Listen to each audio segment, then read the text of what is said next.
오늘 우리가 함께 읽을 성경 말씀은요, 골로새서 1장 1절에서 14절 말씀입니다. 오늘은 9절, 10절, 11절 말씀을 읽을 텐데요.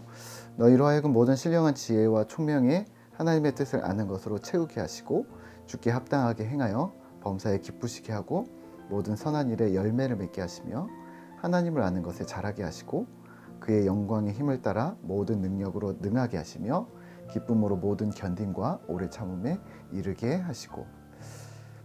오늘 함께 생각할 주제는 우리가 구해야 할 것, 기도의 내용입니다. 오늘부터 시작하는 골로새서는 간단한 배경을 알고 시작하면 좋을 듯합니다. 바울이 감옥에서 쓴 옥중서신이라는 것, 그리고 골로새 지역에 거주하는 유대인이 아닌 그리스도인에게 썼다는 것이죠. 또 하나 눈여겨볼 것은 골로새 교회는 바울이 개척한 교회가 아닌 에바브라가 개척한 교회였다는 사실입니다.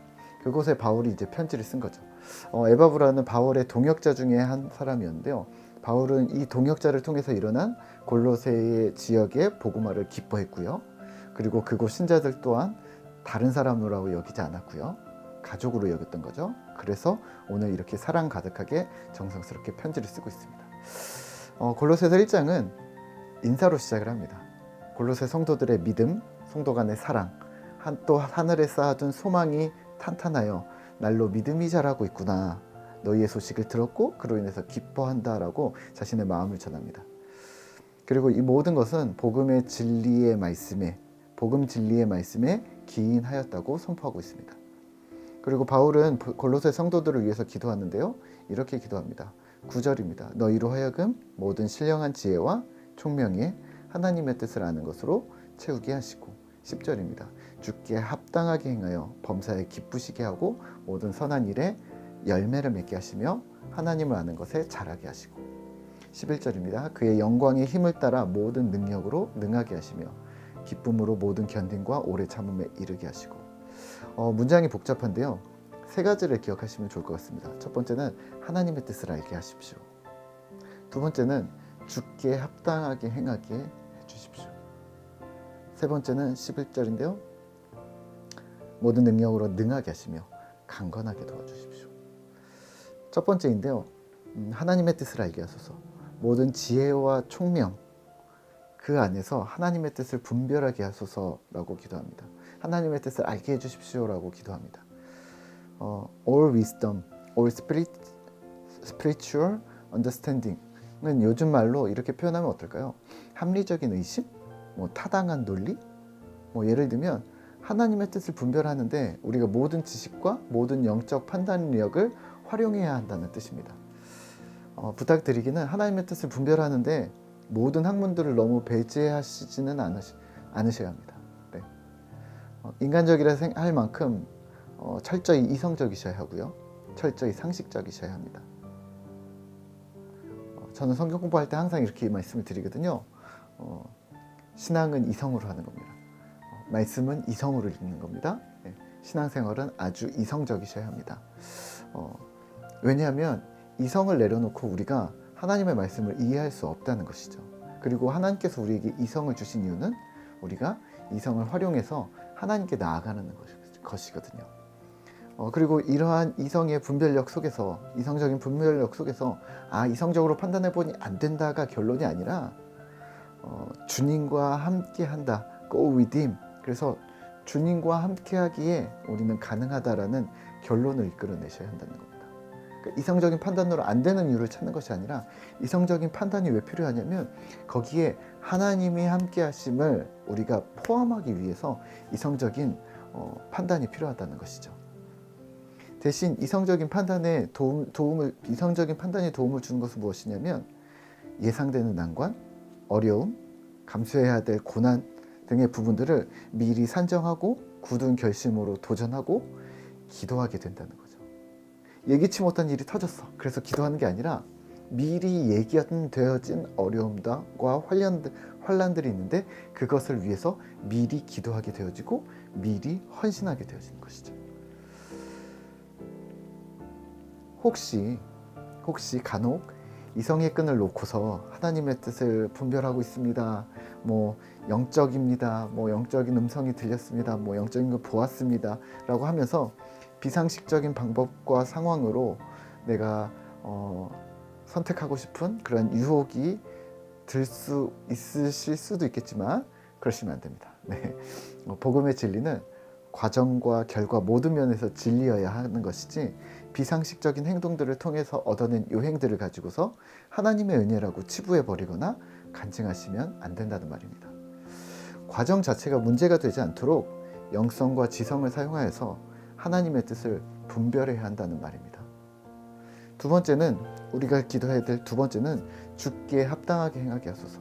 주께 합당하게, 더 정확하게는 주님의 가치로 살아가고 그 길을 기뻐하는 것. You may live a life worthy of the Lord. You may please Him in every way. 영어 잘 안 쓰는데 네, 어쩔 수 없었어요. 네, 문장을 좀 찾느라. 네, 혹은 아니면 He might work worthy of the Lord unto all pleasing. 기쁨으로 주님의 비전, 가치의 길을 걸어가고, 기쁨으로 주의 길을 걷게 하소서. 그 길을 정확히 분별하면서, 자주 분별하면서 주와 함께 걸어가는 삶, 그런 삶이 되게 도와주십시오. 함께 걷는 거 중요한 거고요. 지금 중요한 거는 걸어 나아가야 한다는 거 중요한 거고요.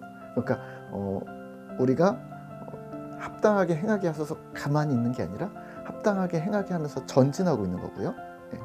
그래서 우리가 동시에 하고 있고 진행하고 있다는 거, 그리고 주님과 함께 하고 있다는 거, 이 부분을 기억하셔야 합니다. 그래서 주님의 가치로 살아가고 주님의 가치를 주님의 가치의 길을 걸어가는데 그 길을 기쁨으로 걸어가는 것, 그것을 위해서 기도해야 된다는 거죠. 세 번째는 강건케 하소서. Being strength with all power. 왜 강건해야 할까요?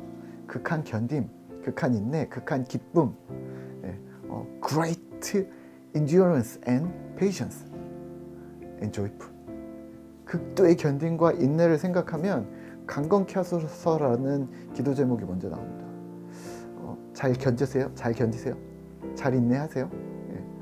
예상치 못한 상황들, 어려움의 상황들이, 우리의 주변 환경들이 어렵게 예상치 못하게 만들 때가 있습니다. 또는 예견된 슬픔들이 있습니다. 슬픔과 고통이 다가오는 중에 우리가 이러한 예상치 못할 것들, 예견된 것들, 이 두 가지가 있는데 우리가 신자로서 취해야 할 태도는요, 강건케 하소서입니다. 예상을 했던 예상을 하지 못했던 상관없습니다. 우리는 무너질걸요. 네. 왜냐하면 어려움이기 때문입니다. 그때 우리는 주님께 강건케 하소서. 하나님께서 우리를 도와주셔야 하는 것이죠. 예견된 어려움들, 예를 들면 사랑하는 사람들을 떠나보내야만 할 때, 혹은 경제적인 어려움들이 막 찾아오는 것이 우리 눈에 보일 때, 이번처럼 코로나가 터지고 혹은 우리의 어려움들이 점점 다가오는 것이 보일 때, 또 사람과의 관계에서 도무지 해결의 실마리가 보이지 않고 막 계속해서 오해가 막 쌓이기만 할 때, 이거는 예견된 겁니다. 풀리지 않을까 하는데 예상을 빗나가지 않고 계속해서 어려움이 막 생기는 거죠. 또는 예상치 못한 상황들, 가까운 사람들이 우리를 배신했다, 뭐 이런 거, 나는 전혀 알지 못했는데, 아니면 예상치 못한 사고, 사건들, 또 지구촌 곳곳에서 일어나는 재해와 재난의 상황들, 그리고 그게 나한테 닥쳤을 때 예상치 못한 상황들, 예상한 상황과 예상치 못한 상황, 그 상황 속에서 우리는 신앙을 어떻게 지켜낼 수 있을까요? 우리는 연약한 인간인데 말이죠. 저는 시편 18편 1절을 젊은 시절에 좋아했습니다. 지금도 젊지만요. 네. 시편 18편 1절은 이랬습니다. 나의 힘이 되신 여호와여, 내가 주를 사랑하나이다. 주님이 힘 주시면 능치 못할 일이 없다고 저는 생각을 했거든요. 네. 그런데 언젠가부터는 제가 좋아하는 성경 구절이 바뀌어지는 거예요. 뭘로 바뀌었냐면 이사야서 26장 3절로 바뀌어져 있었습니다. 주께서 심지가 견고한 자를 평강으로 지키시리니 이는 그가 주를 의뢰함이니이다. 교회 사역을 하면서 교회 생활을 하면서 또 저 역시 세상을 살아가면서 저의 마음과 믿음이 참 불안정하다는 것, 그런 생각들을 참 많이 했습니다. 작은 일에도 흔들리고 남의 말 한마디에 또 작은 상황 한 사건들마다 불안해하고 초조해하고 내가 믿음이 있다고 말해도 되는 건가? 그런 고민들을 하다가 얻어낸 결론이 있습니다. 제가 찾은 방법은 주를 의뢰하기입니다. 심지가 견고한 자가 어떻게 될까요? 어떻게 이 일이 가능할까요? 주를 의뢰함으로 가능하다. 이사야서에 나오는 거죠. 우리의 모든 필요를, 우리의 모든 상황을 주님께 아뢰시죠. 그리고 주님을 의뢰하시죠. 하나님께서 우리 가운데 함께 하심을 잊지 않으셔야 합니다. 저도 잊지 않겠습니다. 오늘 하루 만나는 사람들 속에서, 상황들 속에서, 일터에서, 가정에서, 또 이웃들 속에서 우리가 심지가 견고한 자가 되어져서 주변을 둘러보시고 또 사랑해 주시고 넉넉하게 품어주는 그러한 넉넉한 사람들이 되시기를 바랍니다. 또 하나님의 뜻을 분별하고 주님과 함께 걸어가는 신실한 신자 되시기를 기도합니다. 우리 함께 같이 기도할까요? 하나님 감사합니다. 오늘 우리가 골로새서 1장 말씀을 통해서 우리가 하나님 앞에 무엇을 기도해야 하는가 우리가 다시 한번 확인했습니다. 하나님, 바울은 골로새 교회를 향해서 이렇게 기도했습니다. 하나님, 하나님의 뜻을 알게 도와주십시오. 하나님, 주님께 합당하게 행하는 신자가 되게 주님 도와주십시오. 주의 가치를, 주님의 비전을 발견하고 그 길을 주님과 함께 동행하며 걸어가는 신자가 되게 해주십시오. 세 번째는 하나님, 강건케 해주십시오. 우리는 흔들립니다. 우리는 연약합니다. 주님 강건케 하셔서 주의 길을 걸어가게 해주십시오 라고 기도했습니다. 하나님, 바울의 기도와 같이 오늘도 우리는 동일하게 기도합니다. 하나님의 뜻을 분별하게 하시고 또 주님의 가치와 비전을 따라 걸어가며 주의 뜻을 기쁨으로 행하게 하시고 또 그 일들을 행함에 있어서 우리 주변의 상황들이 우리를 붙들고 얽어매고 우리의 마음들을 흔들고 주락펴락할지라도 하나님, 우리를 붙들어 주셔서 강건케 하시고 하나님 안에서 믿음을 잘 지켜내는 신실한 신자가 되도록 주님 도와주시옵소서. 오늘도 주님 앞에 이렇게 기도하는데 하나님, 우리에게 능력 주시고 오늘도 주님의 은혜로 이 땅을 살아가는 신실한 신자 되어지도록 주님 붙들어 주시옵소서. 감사드립니다. 예수님의 이름으로 기도합니다. 아멘.